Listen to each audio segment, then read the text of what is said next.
people were in it. And number 3, that's supposed to be a safe haven. A daylight parking lot at the senior center is supposed to be one of the safe havens me and mental health have discussed. Me being able to use if I feel terrorized by the people from Michael's audio video that follow me around to block my internet usage or listen to every phone call I make.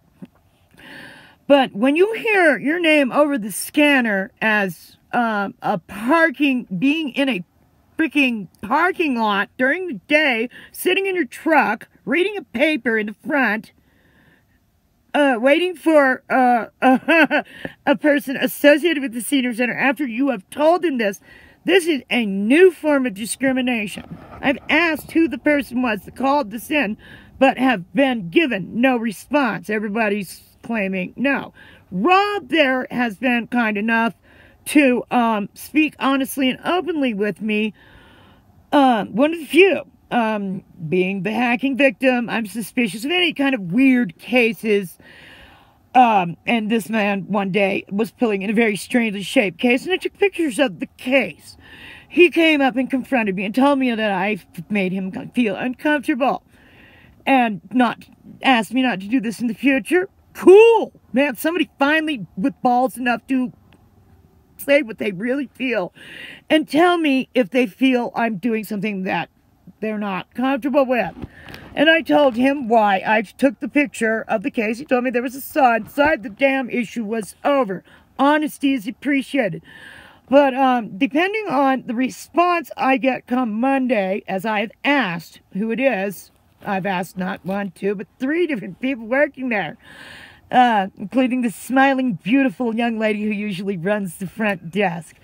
That was yesterday. Depending on if they admit it, if they're willing to apologize or make it right in some way, we will see if charges need to be filed or complaints issued to specific persons, or just to call the ombudsman about this discrimination.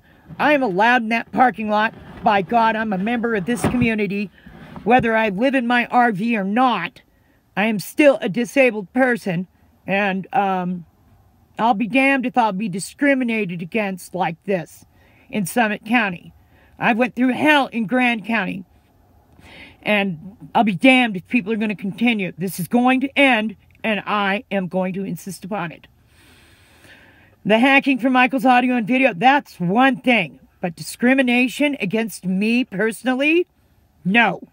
That is an organization meant to be a safe haven. And that damn parking lot does not have any signage saying that Karin Wrape cannot park in the parking lot during the day.